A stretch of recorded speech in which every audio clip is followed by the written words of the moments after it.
ارتفاع عدد السيارات على مستوى العالم حتى وإن كان سبباً في تسهيل الحركة، لكنه يبقى هاجساً يواجه البيئة من خلال زيادة في التلوث، وبالتالي ضرر أكيد على صحة الإنسان.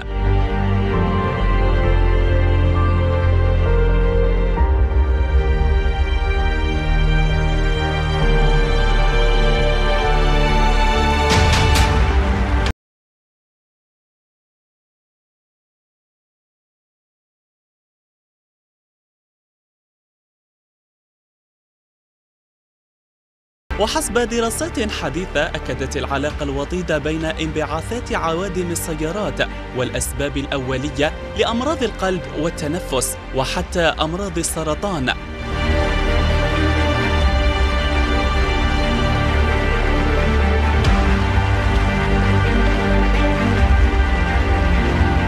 ليبقى السبب الوحيد لذلك هو دخان السيارات.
هاد لا تكنيك اللي بدات تخرج جديده. انا بما اني رجل اقتصاد وماشي رجل تاع شري وبيع، خممت ماذا استطيع فعله في هذا الاطار. دونك كاربون جرين باب زوار ولا اي سنتر كاربون جرين في مختلف الولايات الاخرى يقدموا نفس الخدمات، ولوبجيكتيف تاعنا سي دو ريدوير لو تو دو بوليسيون. دونك لو فييكول كي يدخل عندنا لاتوليي يدخل عندنا à peu près entre 70 et 90% de pollution. Une fois à la sortie, donc نحطوه له jusqu'à 10%. Donc ça dépendra du taux de concessionnaire.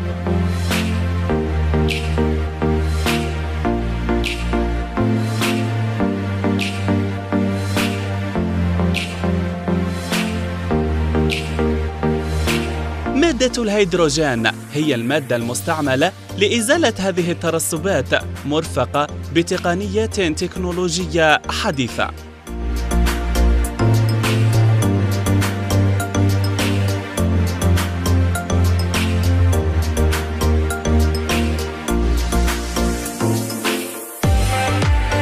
المادة المستعملة في لو ديكالاميناج يعني إزالة الترسبات من المحرك هي مادة الهيدروجين. دونك اختيار العمال يكون عن طريق المركز التكوين المهني لينتام بالحراش، وذلك عن طريق يعني المشاورات مع الأساتذة لاختيار أحسن التلاميذ وأحسن يعني les meilleurs apprentis au niveau de l'école. Parfois on reçoit même des apprentis pour faire leur stage pratique au niveau de nos ateliers et leur permettre d'avoir déjà une idée sur notre domaine d'activité. Et une fois ils terminent leur stage pratique, on fait la sélection avec la directrice du centre et les enseignants pour choisir les majors de promo et leur offrir une chance à travailler chez Carbon Green Algérie.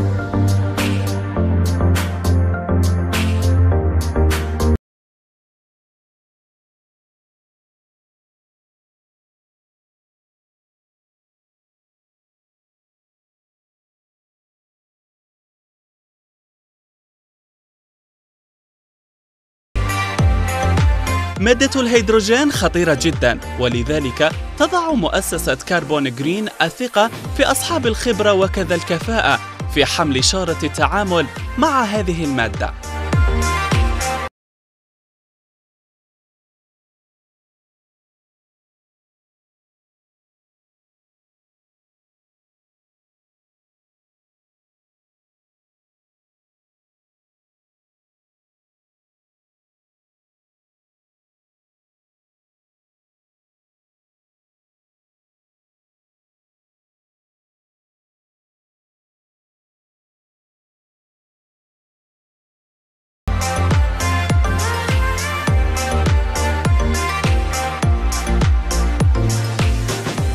هنا نديرو لو ديكالاميناج موتور على الهيدروجين.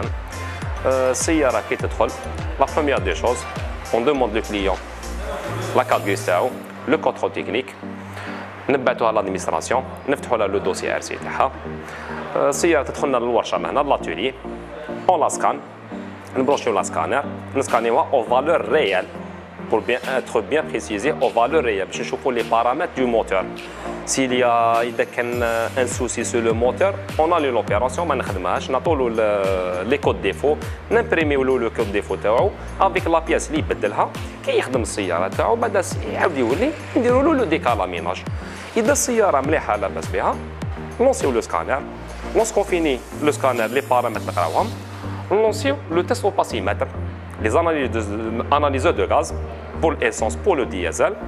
Lorsqu'on finit l'opération, on imprime, نبعتوها l'administration, نحكموا la machine, on enlève le filtre et on commence à injecter l'hydrogène. L'hydrogène واش ينقي لك في السياره لو ديكالاميناج ترسبات. Le dibimètre, la vannegière, le collecteur d'admission, les capteurs de pression, le turbo, tête injecteur, siège de soupape, siège de piston, le catalyseur. ainsi de suite.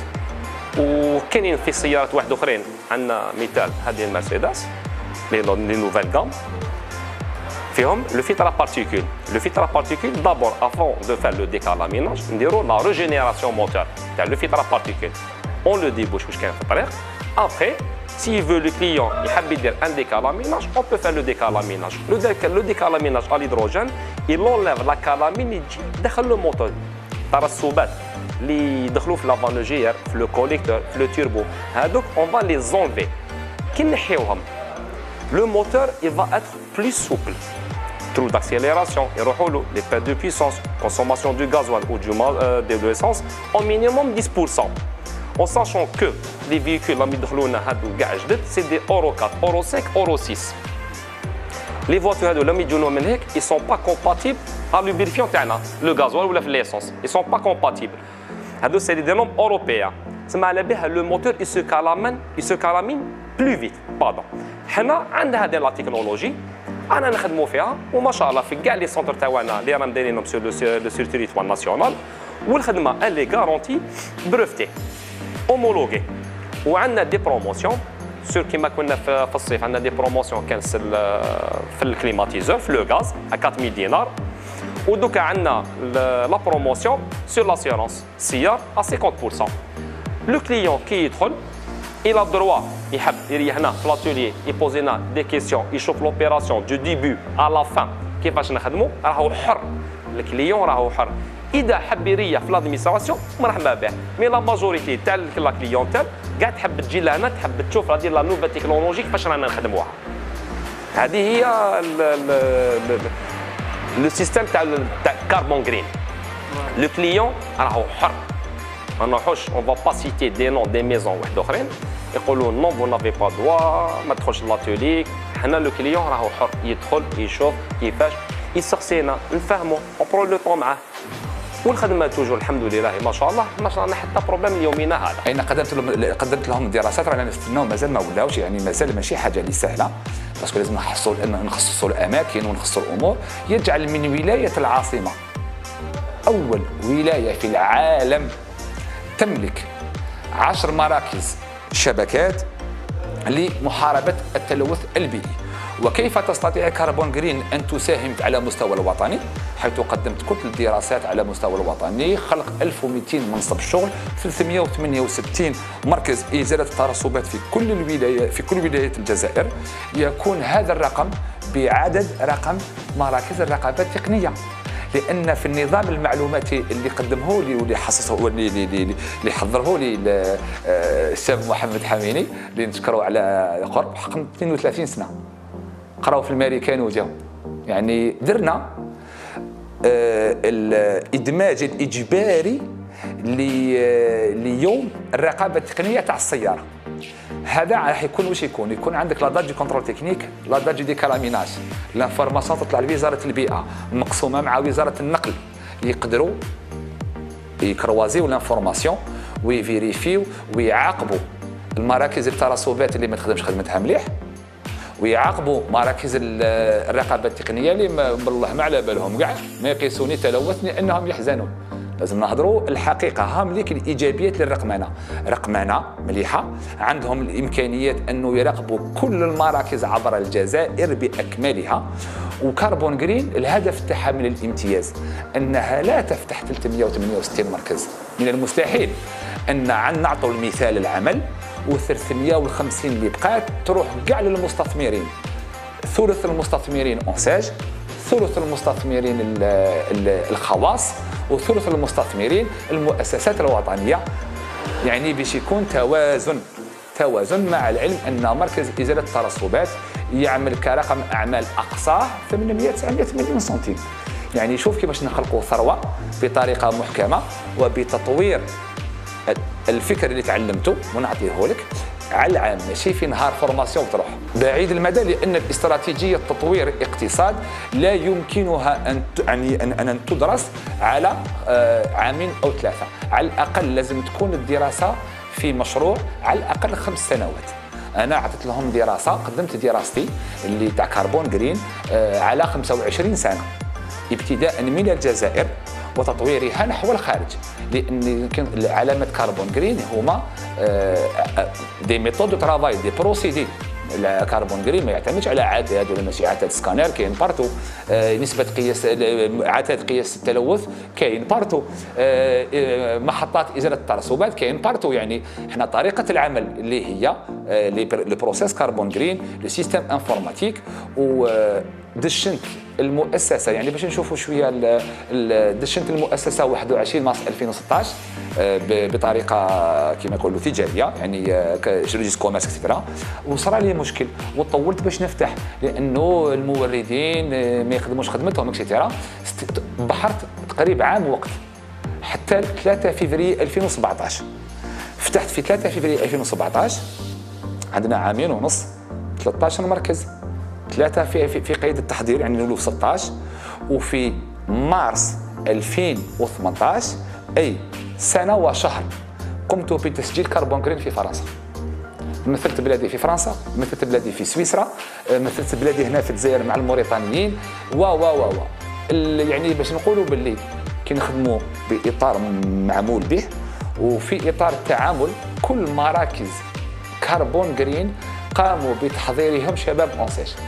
كل مراكز يعني عندي مبدأ اللي يخدم لا ديكوبون هم رجعهم، يعني يكون الاقتصاد دائري، يكون الاقتصاد دائري مبني على الرقمنه، متعامل مع وزارتنا تابع وزاره البيئه، يعني نشوفوا كيفاش وزاره باطار عمل مقترح من مؤسسه مصغره، ما مدى مؤسسه مصغره خداو الوقت وخداو اعتبار للاقتراح تاعي، ما قبلوهش بالسنتيمون بالعواطف، قبلوه بعد ما قدمت 1500 إحصائية لم تقدمه أي شركة في العالم إلى حد الآن.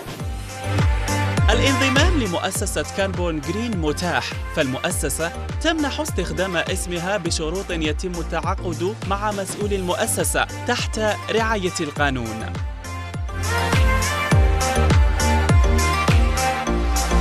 Donc Carbon Green Algérie, pour ouvrir déjà ces 13 centres sur les différents wilayas, c'était un travail très bien réussi. Donc actuellement, nous sommes en train de travailler sur plusieurs conventions sur différentes wilayas afin d'ouvrir d'autres centres. Et en fait, nous avons déjà plusieurs inaugurations avant la fin d'année. الطريقة اللي يقدر ينضم بها أي متعامل يعني intéressé par l'ouverture d'un centre Carbon Green هي طريقة كتير سهلة وحنايا on va lui assurer l'accompagnement jusqu'à l'ouverture et après l'ouverture. On sera toujours là pour l'encadrer. Donc en ce qui concerne les démarches administratives, c'est-à-dire le choix de local, après c'est l'enregistrement au niveau du CNRC, on va lui transmettre un code d'activité qui doit respecter. يعني هو في مشروع اللي طرحته وزارة البيئة واللي هي تعمل عليه وهو في إطار الدراسة من طرف أيضا وزارة النقل، وذلك من أجل تخفيض نسبة التلوث اللي تسببه السيارات. لتبقى المؤسسات الجزائرية رائدة دائما لتتمكن من ركوب عجلة التنمية التي أصبحنا لا نراها إلا في الدول الأوروبية.